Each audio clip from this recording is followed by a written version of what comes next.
teman-teman semuanya, Assalamualaikum. Selamat datang di Bincang Asik Seputar Hukum atau Bisik Hukum. Ini adalah video pertama dari konten Bisik Hukum, dan karena ini pertama, di sini saya mau kasih tahu dulu apa itu Bisik Hukum. Bisik Hukum adalah konten atau program yang diinisiasi oleh saya dan juga dapat banyak masukan dari narasumber kita pada hari ini. Tujuan dari Bisik Hukum ini adalah untuk memberikan edukasi atau penyuluhan kepada masyarakat mengenai hal-hal seputar hukum.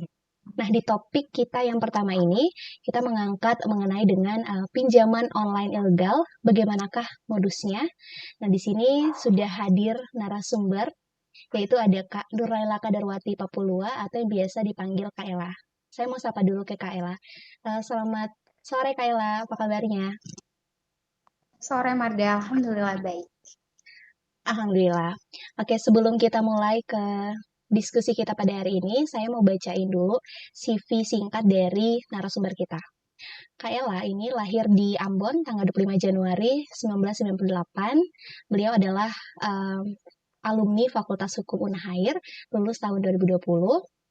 Bekerja di kantor hukum MTM dan Partners selaku Ketua Analisis Hukum Perdata, dan saat ini menjadi mahasiswi aktif Pasca Sarjana Universitas Hairun. Bidang konsentrasi keilmuan Kak Ella ini hukum perdata, dan pengalaman organisasi pernah menjabat sebagai Ketua UKM Debat Konstitusi Fakultas Hukum Unhair tahun 2018 hingga 2019. Beliau juga merupakan kader HMI Cabang Ternate, Ketua Bidang Pengembangan Sumber Daya Organisasi atau PSDO masa bakti 2021 hingga 2022. Kayla juga pernah meraih sejumlah prestasi, yaitu mengikuti debat konstitusi yang diselenggarakan oleh Mahkamah Konstitusi, MPR, Bawaslu di tingkat regional dan nasional, mulai dari tahun 2017 hingga akhir tahun 2019. Oke, itu dia tadi CV singkat dari Kak Ella. Nah, topik yang kita bahas pada hari ini seperti yang tadi sudah disampaikan, yaitu mengenai dengan pinjaman online ilegal. Bagaimanakah modusnya?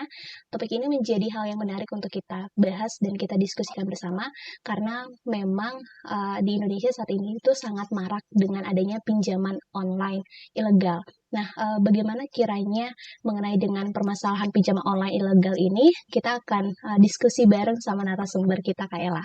Oke, Kak Ella, pertanyaan pertama yang ingin saya tanyakan yaitu bagaimana sih sebenarnya legalitas atau keabsahan dari pinjaman online itu? Silakan. Iya, makasih Marda atas pertanyaan yang sangat baik pada kesempatan kita di Bincang Asik pada sore hari ini, di mana kita membicarakan tentang satu isu sentral yang lagi marak-maraknya terjadi dan meresahkan masyarakat, khususnya di Indonesia. Nah, pinjaman online di sini, bila mana kita kualifikasi, maka terdiri atas pinjaman online yang resmi atau dikatakan pinjaman online yang legal dan pinjaman online yang ilegal. Nah, teman-teman bisa melihat bahwa pinjaman online yang resmi dan pinjaman online yang ilegal secara keabsahan hukum tentu hal ini akan bertentangan bila mana pinjaman online itu disebut sebagai pinjaman online yang ilegal. Nah, menjadi sah saja atau bisa saja diterapkan bila mana pinjaman online ini merupakan pinjaman online yang resmi dan terdaftar di Otoritas Jasa Keuangan. Sehingga bila mana kita melihat tentang keabsahan ya atau legalitas dari pinjaman online di sini, maka kita akan merujuk di dalam ketentuan yang diatur dalam 1320 Kitab Undang-Undang Hukum Perdata. Di mana di dalam syarat sahnya suatu perjanjian ada 4 unsur yang harus dipenuhi. Yang pertama adanya kata sepakat ataupun mengikat diri antara kedua belah pihak ataupun lebih. Yang kedua, perlu adanya kesepakatan, selain kesepakatan, perlu adanya kecakapan yang membuat objek suatu perikatan itu dapat dilaksanakan. Dan selanjutnya adalah objek tertentu atau suatu hal tertentu. Dan yang keempat, unsur yang keempat yang harus terpenuhi adalah adanya kausa yang halal. Nah, di mana untuk pinjaman online yang resmi di sini tentu harus memenuhi keempat elemen penting ini. Nah, hal ini akan menjadi bertentangan bila mana pinjaman online ini tidak sesuai dengan ketentuan yang telah diatur dalam suatu syarat sahnya suatu perjanjian itu berlaku. Sehingga kalau pinjaman online ini ilegal, maka dia tidak dapat dikatakan sah secara hukum. Seperti itu. Baik, Seperti jadi itu, Mada. pada prinsipnya kalau pinjaman online sendiri itu diperbolehkan ya, karena memang sudah juga diatur di peraturan perundang-undangan yang ada di Indonesia, dan OJK sendiri pun membagi bahwa pinjaman online ini terbagi menjadi dua kategori, yaitu pinjaman online yang terdaftar resmi di OJK, dan yang kedua itu pinjaman online yang tidak terdaftar resmi di OJK, dalam hal ini adalah ilegal. Nah, ini yang semestinya bisa kita hindari ya, yang ilegal tersebut. Oke, Kak Ella, ini ada data yang Marda dapetin, yaitu data dari website resmi Kominfo, yaitu pada tahun 2018 hingga 26 Oktober tahun 2021 terdapat sebanyak 4.906 pinjaman online ilegal. Nah, kira-kira bagaimana sih modus operandi daripada pinjaman online ilegal ini, biar saya dan juga teman-teman bisa tahu? Pertanyaan yang sangat menarik ya untuk pertanyaan kita yang kedua ini dari host atau dari Kamarda yang kemudian mempertanyakan tentang bagaimana sih modus operandi dari pinjaman online yang ilegal ini. Nah, saya akan memberikan semacam suatu gambaran secara spesifik tentang modus operandi yang akan dijalankan oleh pinjaman online yang dikategorisasikan sebagai pinjaman online yang ilegal. Yang pertama, teman-teman ataupun pengguna jasa media online yang ingin melakukan pinjaman secara online tentu harus melihat bila mana dia merupakan pinjaman online yang ilegal, maka adanya satu bentuk, yang pertama adanya satu penawaran yang memaksa kepada kita sebagai calon nasabah yang ingin melakukan pinjaman ke pinjaman online tersebut atau yang ditawarkan oleh pinjaman online tersebut. Selanjutnya adalah pinjaman online ini merupakan pinjaman yang ilegal. Pinjaman online yang ilegal ini tidak didasarkan atas persyaratan yang wajib.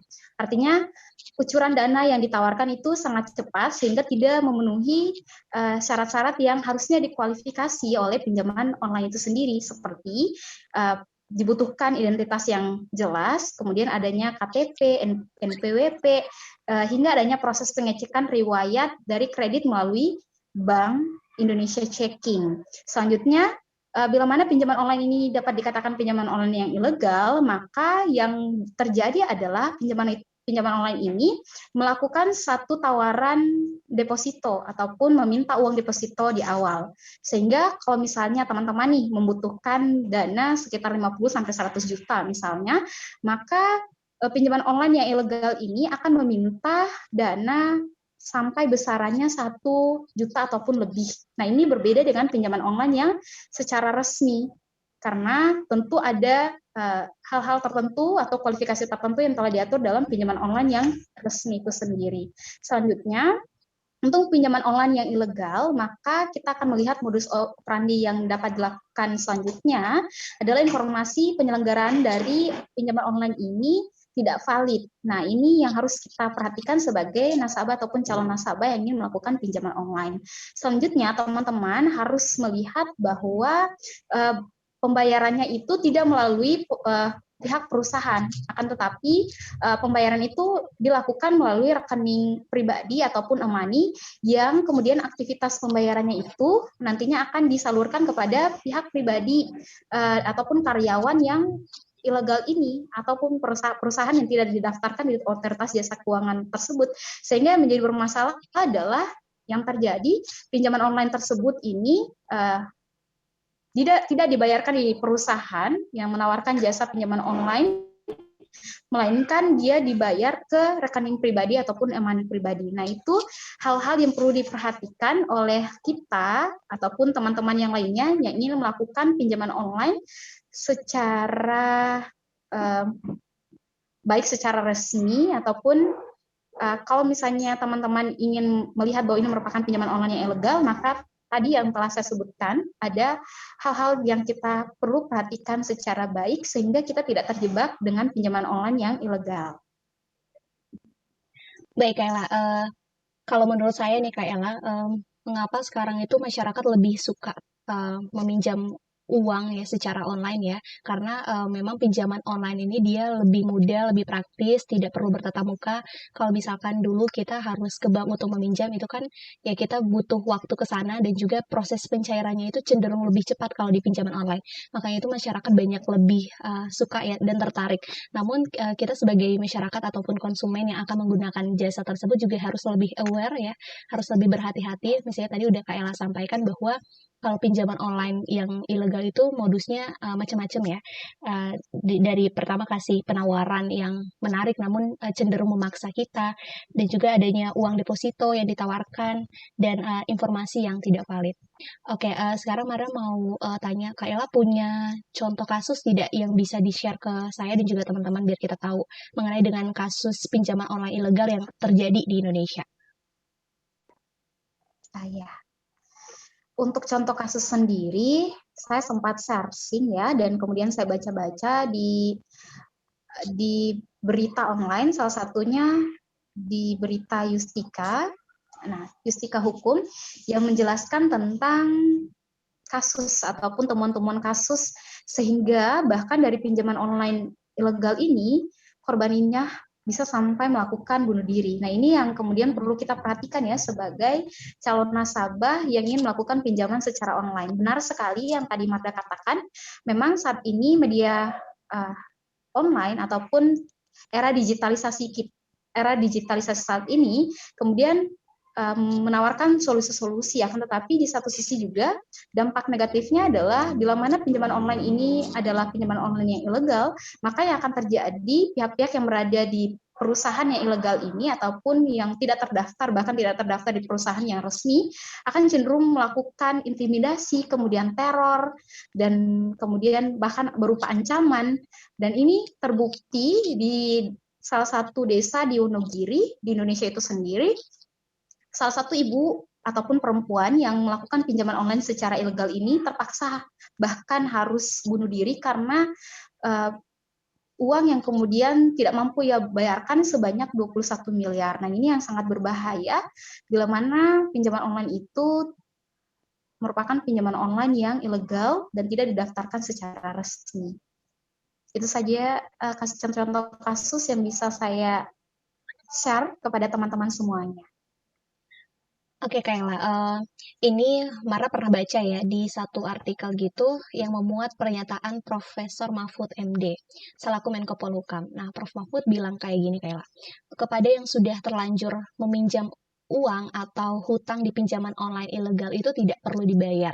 Nah, bagaimana pandangan Kayla atau tanggapan Kayla mengenai dengan pernyataan Prof. Mahfud ini? Silakan, Kayla. Terkait dengan pernyataan yang disampaikan oleh Mahfud MD mengenai yang Marda sampaikan tadi, bahwa selaku mahasiswa ya dan selaku akademisi, tentu ketika kita melihat hal ini, maka pandangan dari Menko Polhukam ini merupakan satu pandangan yang tepat. Kenapa? Saya setuju dengan apa yang dinyatakan oleh Menteri Politik Hukum dan HAM, yaitu Mahfud MD, yang menyatakan demikian. Hal ini karena kembali lagi, ketika kita melihat syarat sahnya suatu perjanjian, maka pinjaman online yang dikatakan ilegal ini tentu tidak memiliki satu bentuk kepastian hukum bagi calon nasabah, sehingga ini akan cenderung merugikan nasabah. Dan bila mana itu terbukti bahwa pinjaman yang kemudian kita berikan, yang dilakukan, transaksi yang dilakukan adalah pinjaman secara ilegal, maka tentu ini tidak dibenarkan oleh hukum. Dan hal ini bertentangan dengan kausa yang halal dan kemudian bertentangan dengan adanya ketertiban umum dan undang-undang itu sendiri. Sehingga tepat bila mana kita tidak perlu membayarkan uang kepada pinjaman online yang telah terbukti merupakan pinjaman online yang ilegal dan tidak didaftarkan secara resmi di Otoritas Jasa Keuangan. Baik, Kayla. Jadi menurut Kayla setuju ya atau sepakat dengan pendapat dari Profesor Mahfud MD. Tadi Kayla membahasnya atau menariknya dari aspek hukum perdata ya, karena memang basic Kayla di situ bahwa kita tidak yang sudah terlanjur hutang atau meminjam uang di pinjaman online ilegal tidak perlu bayar ya, karena memang dari penyedia jasa atau dari pinjaman online ilegal itu memang sudah ya bertentangan dengan hukum ya, ilegal karena tidak terdaftar di OJK, maka ini bertentangan dengan unsur kausa yang halal sebagaimana termaktub dalam pasal 1320 KUH Perdata. Oke, mengenai dengan ini Kayla sekarang, penyedia jasa pinjaman online ini ketika melakukan pelanggaran atau yang ilegal itu kira-kira ada tidak sanksi yang dapat dikenakan kepada mereka? Untuk dasar hukum ya, ataupun sanksi yang dapat diterapkan bila mana pinjaman online ini terbukti merupakan pinjaman online yang ilegal. Nah, dasar hukum yang dapat kita lihat sebagai aturan positif yang berlaku di Indonesia, maka teman-teman bisa lihat di Peraturan Otoritas Jasa Keuangan atau POJK, tepatnya diatur dalam POJK nomor 77 tahun 2016, di mana POJK nomor 77 tahun 2016 ini mengatur tentang layanan pinjam dan meminjam uang yang berbasis teknologi. Nah, dasar dari pinjaman otoritas jasa keuangan di sini tentu mengatur sanksi-sanksi yang akan mengikat bila mana pinjaman online ini bukan merupakan pinjaman online secara resmi.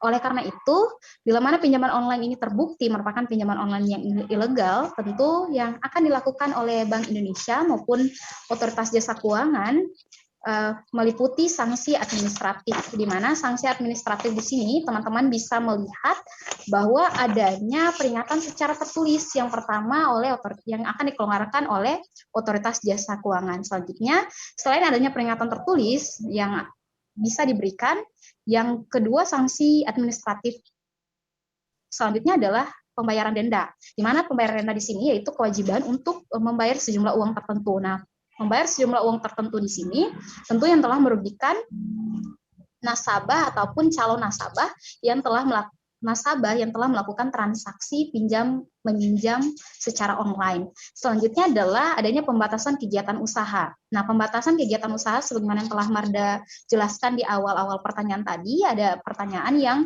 meliputi tentang pihak Otoritas Jasa Keuangan yang telah memblokir situs-situs ataupun dalam hal ini layanan yang tidak resmi.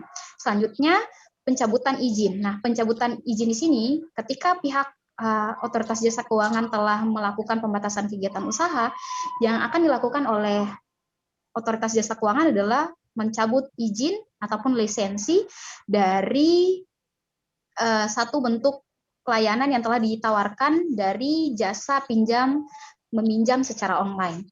Selanjutnya, ketika kita melihat dasar hukum sanksi administratif, maka ada aturan-peraturan ataupun aturan perundang-undangan yang lain yang juga mengatur tentang sanksi.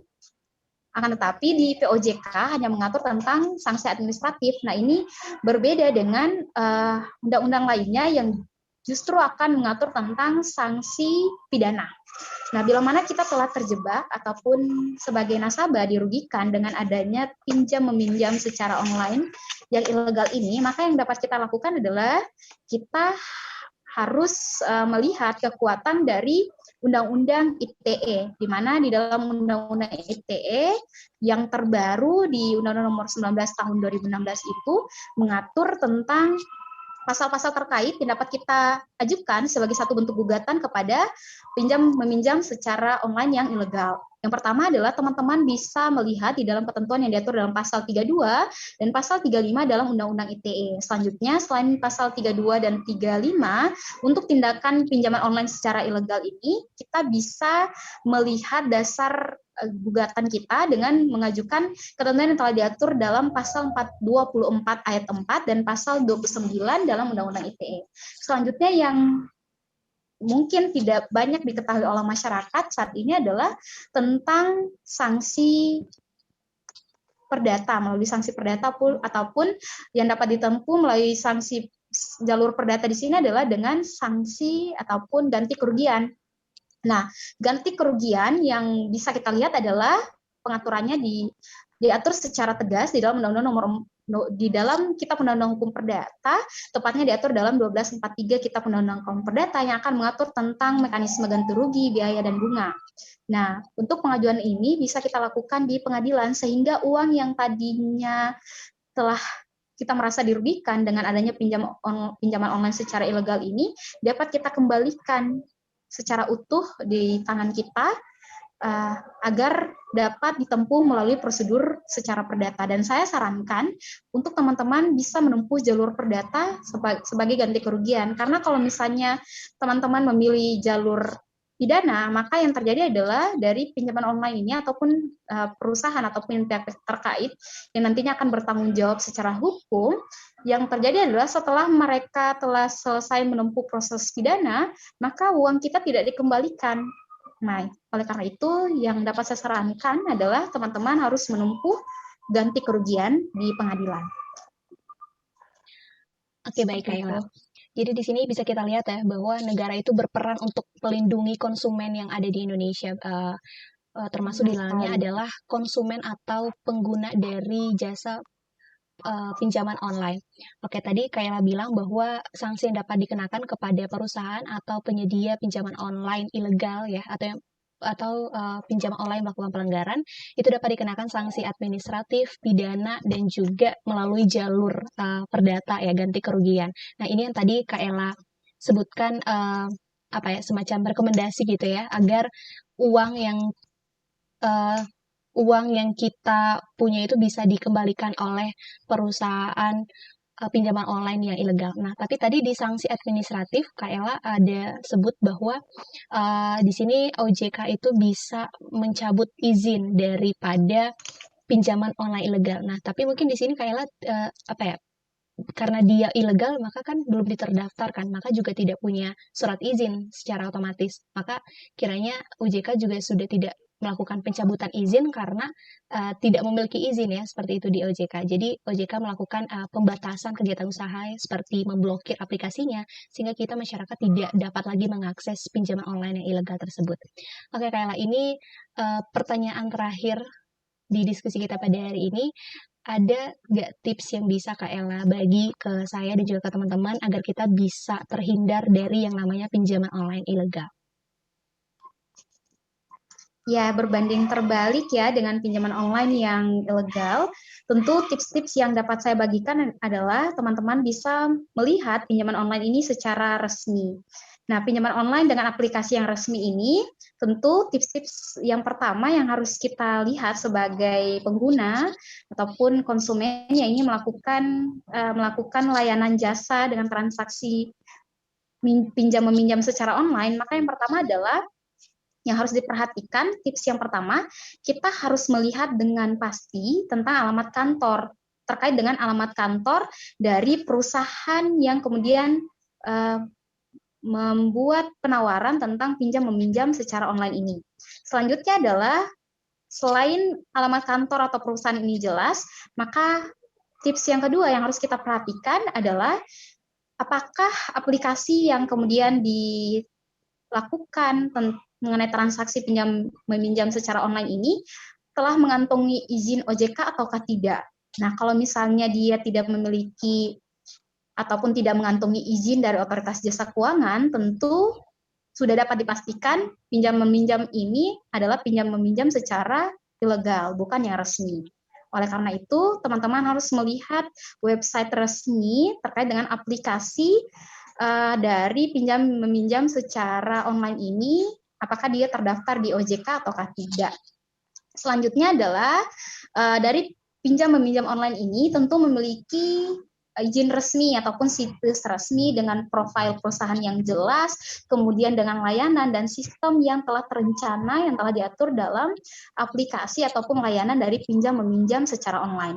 Yang selanjutnya adalah tentang peran dan kemudian biaya dan bunga itu telah ditetapkan dan diatur secara komprehensif di dalam layanan jasa dari pinjam-meminjam online ini.